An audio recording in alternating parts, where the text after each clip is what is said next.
We are here on another episode of Go FUD Yourself, but today is a little bit different because you don't have JD. After 2 weeks of missing me, we kicked him right off. He's out. But we do have Christine. Christine, how are you? Hi, I'm very well. I'm very well. Thank you. It's a sunny day. Yeah, I'm surprised you have time to join us today since Tashi is doing a token launch right away. They are. We are. I don't have time to join you, but I always have time for you. So what you're saying is this half hour is going to like eat out of actual personal time. No, you know what it Like is, you don't though? get It's to a eat good lunch. time to like decompress and be like, okay, there's bigger things happening in the world, like get back I on don't track. know. I feel like the biggest thing happening on Cosmosverse is Tashi right now. So are It's there bigger Tashi. things happening in the world? Not in my world. Absolutely not. And but I mean, to be fair, I'm not the only person on this planet. So, and all these things affect what we're doing. So, I mean, it's important to take time out. But yeah, Tashi is where I am at 100% of the time right now. So exciting. Center of the Cosmos. Well, thanks for taking the time to join us on our super live show Monday to Friday. I know that you've been on before with JD, but you haven't been on with me. It's So gonna I know be that you're going to different. report back to him and give him a Yeah. full 360 review. So He doesn't listen to me. But today we're talking about so many different things. So first of all, we have to talk about PayPal and JP Morgan and how they might actually be competing in a way that we haven't seen before. It's a little bit CBDC and a little bit of their own token. And then we're going to talk about everybody's favorite Bitcoin and metaverse. Are they thriving? Are they dying? Is Bitcoin dead? Probably not. We cannot escape FTX. There's new FTX news every day, constantly, until the end of time. And then we're going to end on a little bit of crypto arms race with services in India changing. Are you ready? Do you feel good about it? I'm down. Let's go. All righty.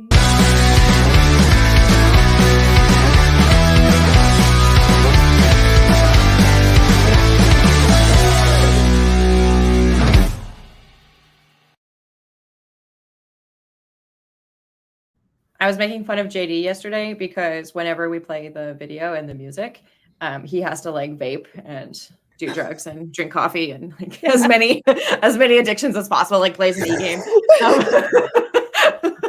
So it was like really a relief and way less anxiety inducing to watch you just not have to imbibe for 20 seconds. To be honest with you, I forgot that you could see me in that time. I was kind of like, but I could see that. I could see him like vaping and playing at the same time. Yeah. Okay, let's get started on news. PayPal. First of all, I haven't had you on in ages. How do you feel about PayPal maybe having a CBDC? How do you feel about PayPal offering crypto? I don't think that you've gotten to comment on this at all. I haven't gotten to comment on this at all, but I think it all ties back to the same thing where it is very obvious that as things like PayPal move towards this, that we need some regulations. We need, yeah, wait, like everybody's. You can't say that out loud. I know, but not like there's so much adoption with these big companies coming forward, and it's not that I'm for regulation, but it sucks. Like being somebody who's trying to create something better, something more stable, something more reliant and, valuable for the world. I can't do it. How come they can do it? Like I don't know. I think we're moving in that direction. And I think that it's just one more sign that it's super mainstream. You can't really ignore it.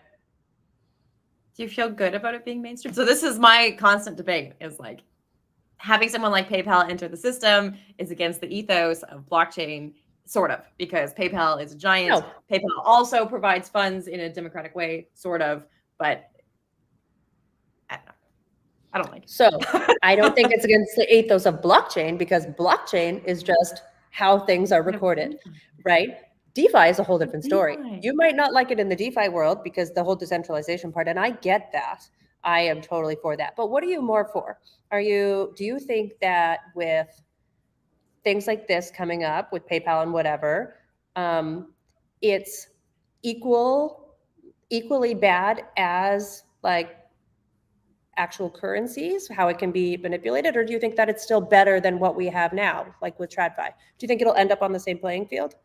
I don't know. Totally Like that's and same with so PayPal launched, what was it, 2 months ago, 3 months ago? They launched PayPal USD, right? They have their own version of a stablecoin. And now they're allowing for on and off ramping of your crypto from fiat to fiat directly on the PayPal app. I actually don't mind PayPal doing this. I know a lot of people have issues with PayPal freezing accounts, freezing vendor accounts, freezing merchant accounts, that kind of thing. So I know people who aren't pro PayPal, but PayPal changed the way that people banked internationally and how cross-border payments work. So I'm pretty pro PayPal, more or less. I'm happy to see them do something like this. I see this as part of the ethos of DeFi, where PayPal is just kind of onboarding more people for us. In this really pleasant way, like individuals. But most of their push here has actually been for merchants and merchants who may or want to in the future support crypto payments. So it's kind of interesting. But at the same time, whenever there's a big player, all I can think is that we're just dirtying DeFi. Yeah, but I don't understand then, because when we talk about like things like, how do you onboard the next million people? How do you do that? Like, this is how you do that. So you can't like have one and not the other. You can't be this secret little society of like super decentralized people, because then you don't get anybody else, right? I guess it depends how fringe you want to be. Yeah, but there's always going to be those communities. I don't think all of DeFi will there will end up being a space for those people who want to stay in closets and, Yeah. Want to be like behind their keyboard in their mom's basement. Yeah.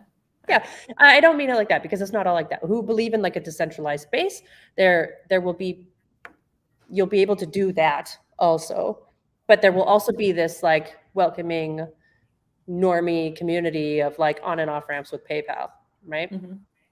I do like one of the things that was said about this. So the service is going to be called PayPal Lightning, just for the record. If you are using PayPal Lightning, it is PayPal's service where you can on and off ramp via crypto. But one of the things that David Marcus, who is at PayPal, said is that we are currently in the fax era of crypto.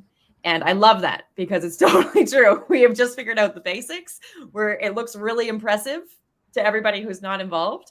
But once we have major players being involved, we will need more efficiencies, and there will be better solutions than what we're doing now. And maybe PayPal Lightning is a good example of that. Yeah. I think, well, I mean, if they're going to have a crypto, they should have an on and off ramp. So it makes sense. Right. Other giant who's playing in the space right now is JP Morgan. So they have come up with their own deposit token for cross-border transactions. This is kind of what I was alluding to, is like, yeah, PayPal allows for individuals to participate, but something like JP Morgan, or a large entity like JP Morgan, is probably thinking more institutional. And if we keep having more institutional, more cross-border payments, are they just playing with fiat, or are they actually playing in the crypto space? I think that it's not going to be, there's no way for it to be like one or the other yet. They have to have their own little space where they can take advantage of the cheaper, faster, whatever part of it, because right now it's so inefficient and so inexpensive. So it's like their version of this world, which is what I was saying before. It's like, I don't think that there's only going to be the one side of it. They will have their space where they can do all the things and participate. And if you want to get in on that to be a part of it, that'll be great. But there will be another space. So I don't think it's negative. I think that as a whole, as somebody who, if you're still participating in like TradFi things, you can do it in a faster, cheaper way. That's still better for the people than what it is now. Mm-hmm. This is exciting. I never get to have you on, so I get to ask you all my long-standing hard questions that other people have learned to evade. My next one related to this too. So JP Morgan is introducing their deposit token. Some people say that this might compete with a CBDC, a central bank digital currency. Others say, no, absolutely not. One of kind of the themes that I've picked up is that we have always been afraid of government control, right? We talk a lot about CBDCs, about fiat, about inflation. But what we actually see is there's a lot of world power by corporation or by companies now. So when you think about Visa or MasterCard or PayPal introducing a stable coin, that could compete with the CBDC. And that's what people are concerned about with JP Morgan right now, and how they might compete institutionally with a CBDC. And I guess where I'm going with this is, do you think that people are going to be more likely to adopt a CBDC from their government because they're required to, or do you think people are more likely to opt in to some sort of crypto payment based on a service that they already use out of convenience? Backing up, I think this is like a weird joke, because like we know that the corporations control the government anyway. So well, yeah. like if they don't talk about BlackRock like that. He's right here. yeah. So I mean, I think that as an individual myself, if I had to choose a path, I would go with a corporation rather than a government. But if the government makes you have that, then you don't really have a choice. But I mean, it's not that you would necessarily hold your CBDC. You would trade it for something else and get like, who's going to be holding their CBDC? Nobody. It'll just well, be. so they've had that issue in Nigeria, right? Yeah. In Nigeria, they tried to transition them into cashless society by doing forced cash shortages. Yeah.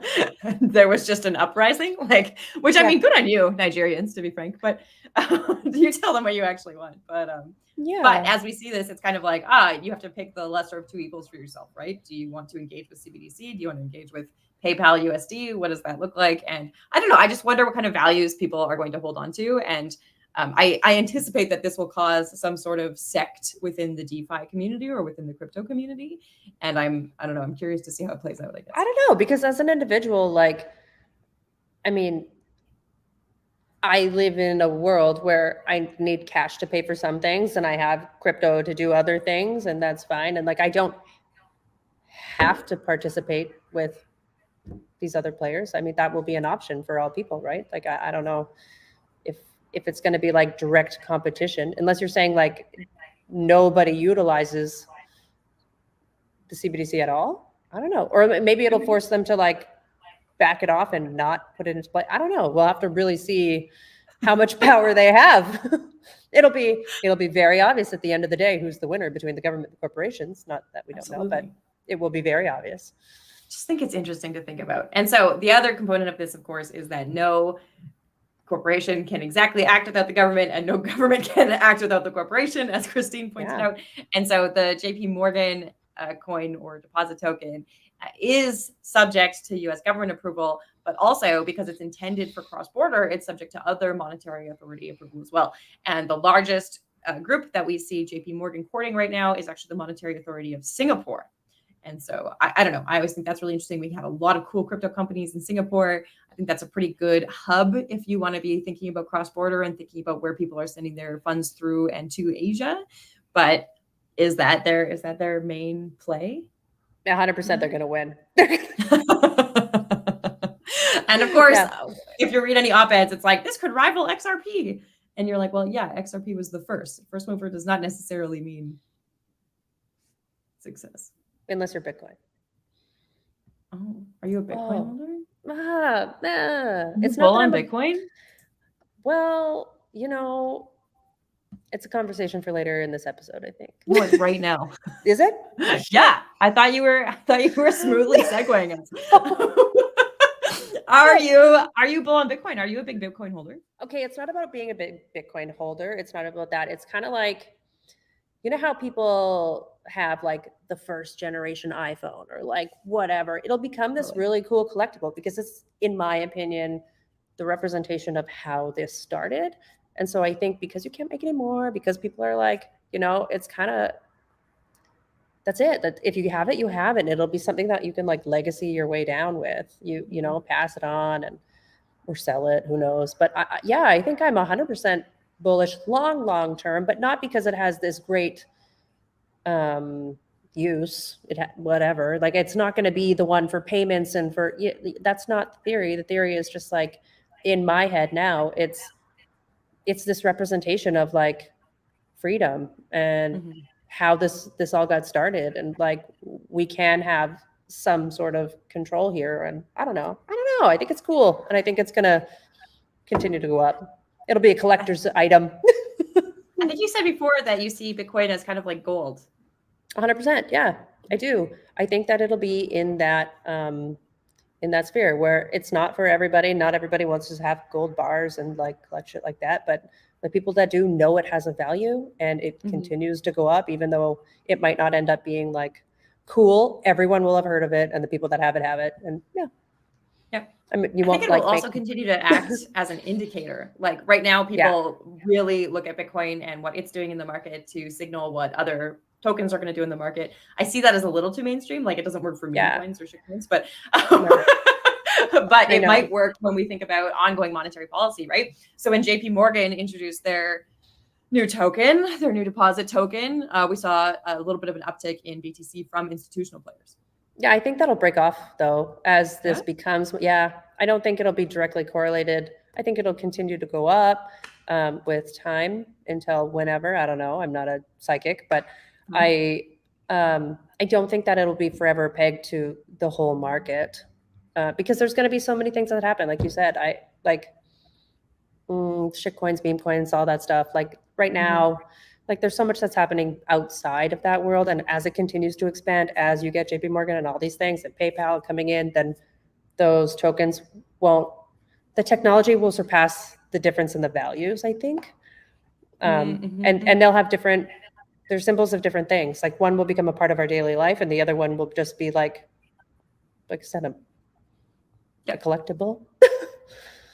It's not an NFT, Christine. I know. Bitcoin halving is coming up. The Bitcoin halving is April 2024. So if you're doing CDA or anything like that, keep in mind that halve is coming up.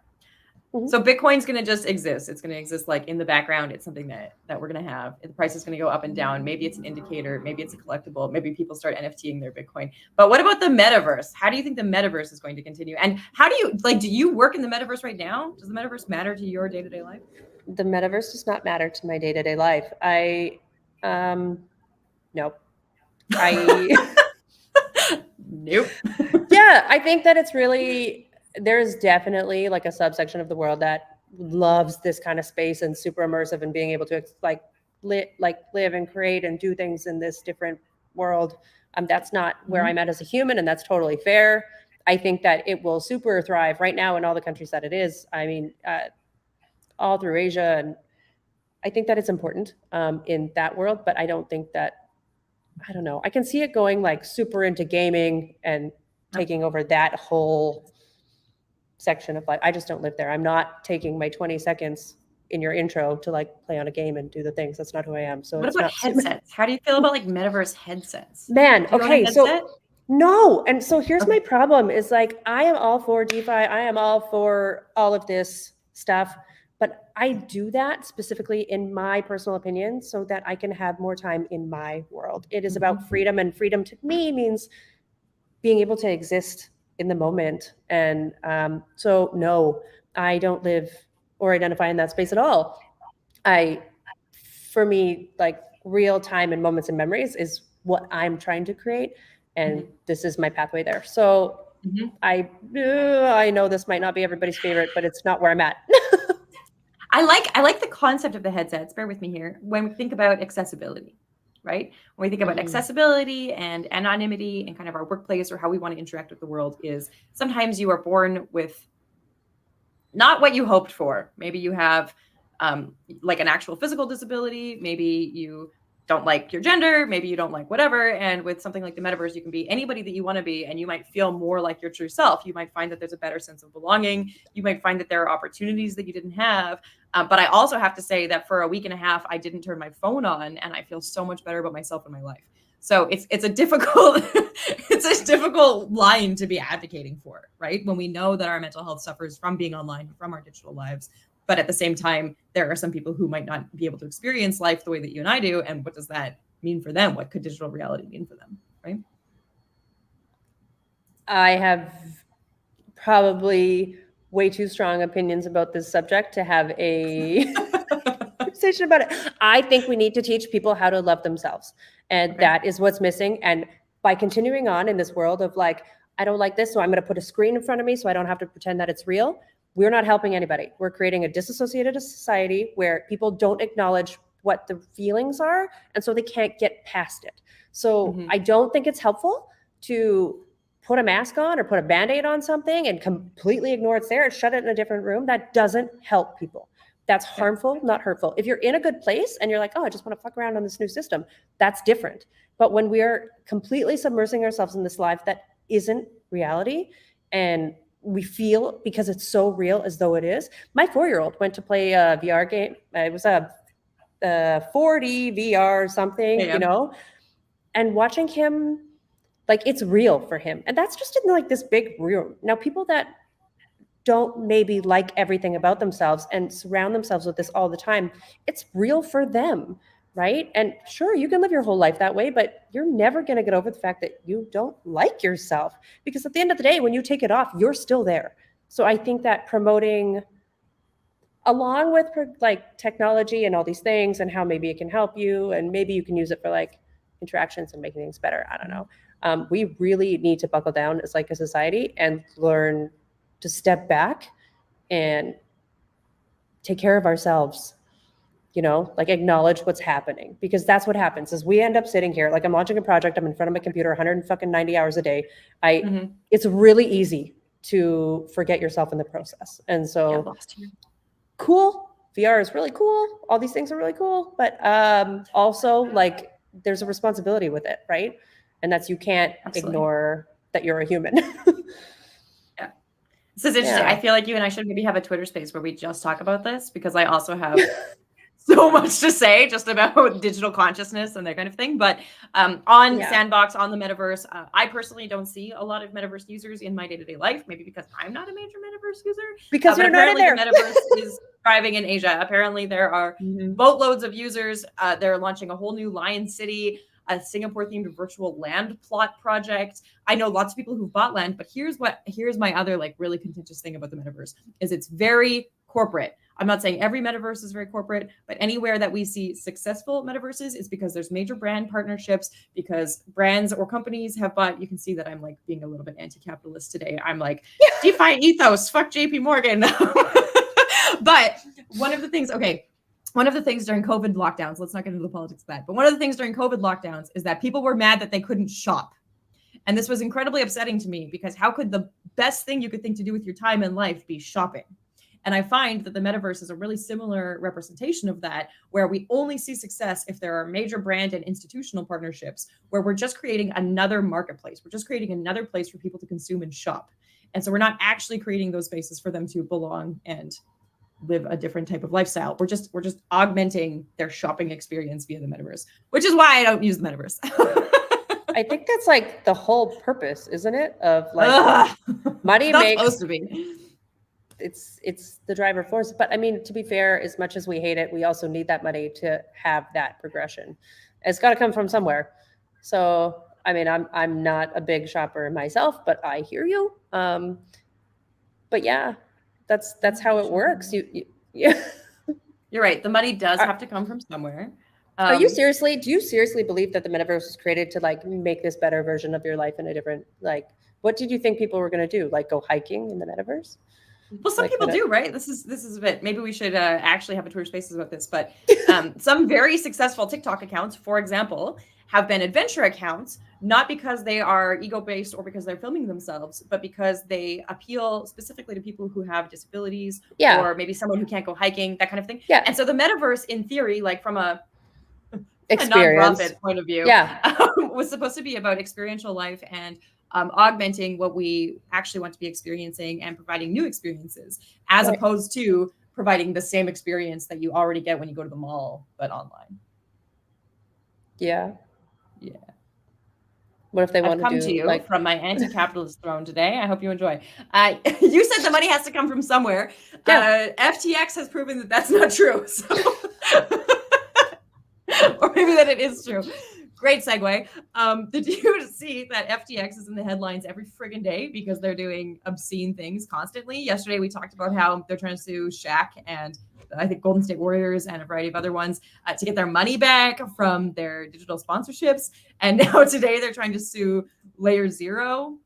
Basically, they need liquid. They need liquid to do whatever it is they're doing. Well, yeah. Any comments? It's okay if not. No, I don't really like. I'm over it. I don't care anymore. Well, FTX, good job. You've made people with a lot of opinions. You've shut us right up. Yeah, it's so bad. It's like not even worth like reporting. All right. Final thing is that Coinbase is no longer going to serve India. this is a pretty interesting move. India has outwardly said over the last few years that they do not endorse cryptocurrency and will not regulate cryptocurrency. They don't care. They have no consumer protection. It's on you. They don't believe in it. They don't endorse it. They're not going to regulate it. They just want to turn a blind eye and pretend it's not real. But they're a part of BRICS. And Brazil, Russia, and China are really actively exploring CBDCs and crypto. So India has had to kind of take some sort of stand. And unfortunately, that means that they have started to regulate in such a way that it's quick, not particularly well thought out, and hasn't had a lot of consultation with their own citizens. So companies are starting to pull out, Coinbase being the largest one so far. Yeah, I think it's really unfortunate. I think like a non-invasive kind of play at your own risk kind of might have been like the best case scenario for them. So too. Yeah, just like leave people alone, and at the end of the day, tell me what you made and pay whatever. You know, like that's what I would like to have happen here. Huge population that is already engaging in so much international commerce, right? Yeah. So that's really unfortunate, but I mean, we'll see what kind of cascading effect that has, because as everything continues to grow in DeFi, they're not going to need Coinbase necessarily. There's going to be other options. So I don't think it like shuts them down completely.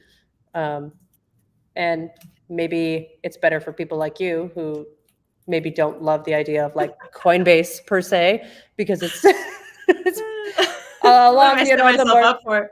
No, if you believe that people like that, the whole reason for DeFi is so that people can have access. It's not so controlled, right? So losing Coinbase kind of sucks, but also like that's not the end of the world for them. There's a lot of other avenues that are there. I don't know. I suppose Coinbase is an easy on ramp, but no more in India. Man, so I have India. No, but I've like been working with some pretty cool things. So like as far as like on-ramping goes, there's a whole bunch of protocols out there now that are like, for people that don't have like debit cards, Visa cards, whatever, they just like give them bank information and they can on-ramp without any of that stuff. Yeah. So I don't think it's like the end of the road or anything to really like worry about. But yeah. Okay, well, before we go, you just said that you've been working on all kinds of cool things. Tell us a little bit about what Tashi is doing. Maybe tell us about your testnet and the token launch. How can people participate? I will tell you about the token launch. It is coming on the 18th. Let me just double check this. I don't even know what day it is today. Yeah, it's so starting next Monday, the 18th, we are having our token sale. It's on TokenSoft. You got to go by direct link. TokenSoft changed all their stuff. So if you want to come to, we also changed our Twitter, our X, sorry. When Twitter changed to X, we had to change. So now we're at Cosmos Markets. Yeah. It's been a wild one.